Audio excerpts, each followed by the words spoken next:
মই এইবিলাক কথা বুজি নাপাওঁ মুঠতে দিছপুৰ আৰু দিল্লীত বিজেপিৰ লগত তাৰমানে NDA আৰু দিছপুৰৰ AJP BJP আৰু BPF দলে চৰকাৰ চলাই আছে বাছ কিন্তু BTCত নহয় BTCত BPFে অকলে চৰকাৰ চলাই আছে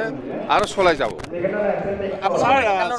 বিশ্বজিৎ দৈমান্ত মিশ্ৰ অলপ আগতে কৈছে যে আপোনাৰ লগত কেৱল ভাল বন্ধুত্ব সম্পৰ্ক আছে কিন্তু ৰাজনীতিত সেই বন্ধুত্ব সম্পৰ্কটো টান নাই কথাটো এনেকুৱা আমি কৈছোঁ যে হেমন্ত বিশ্ব শৰ্মা দাদাৰ লগত আমাৰ বহুত দিনৰ পৰা 15 বছৰ আমি একেলগে আছে কিন্তু এইবাৰ বিজেপিয়ে BPFৰ লগত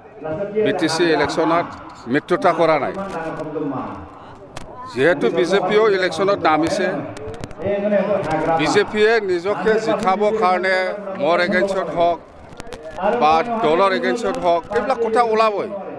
হেমন্ত বিশ্ব শৰ্মা ডাঙৰীয়াই সেইদিনা যিখিনি কথা ক'লে এইটোতো নিজকে জিকাবৰ কাৰণে কথাটো সেইটো ক'বই মইতো নিজকে জিকাবৰ কাৰণে কিছুমান কথা ক'ব লগা হৈছে ইও মানে মোক পাৰ্চনেলি কিছুমান কথা কৈ পেলাই এটা কৰিছে ময়ো কৰিছে এইটো নিৰ্বাচনত হয় এইবিলাক ডাঙৰ কথা নহয়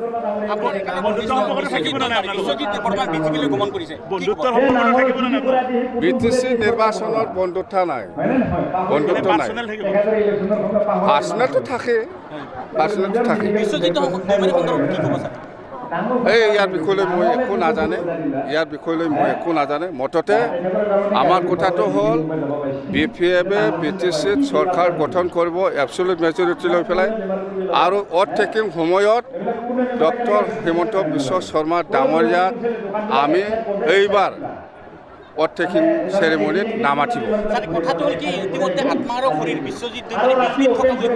এইবিলাক কোনে ক'ত যাই থাকক মইতো যোৱা নাই না মইতো আছে মইতো বিজেপি বা কংগ্ৰেছত যোৱা নাই মই থকাৰ পিছত আৰু কি চিন্তা কৰিব লাগে হেমন্ত বিশ্ব শৰ্মা ডাঙৰীয়াই যোৱাকালি মোক মেকুৰী বুলি কৈছে দিছপুৰৰ পইচাটো চব খাই দিছে বা দিছপুৰৰ পৰা পইচা আনি খাই থাকে তো আমি সেইকাৰণে কৈছোঁ যে হেমন্ত বিশ্ব শৰ্মা ডাঙৰীয়াই আমাক 1000 কোটি টকা দিব লাগিছিল আজিলৈকে 600 কোটিহে দিছে 400 কোটিটো ক'ত গ'ল সি ডকাইত কৰিছে তাৰমানে সেইটো কাৰণে আমি পাবলৈ সক্ষম হোৱা নাই কোনে ডকাইত কৰিছে কোনে ডকাইত কৰিছে 25 to 30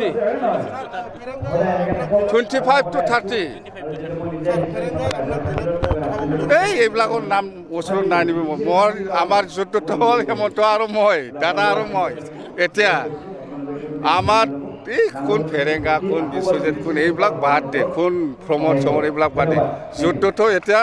হেমন্ত বিশ্ব শৰ্মা দাদা আৰু মোৰ লগত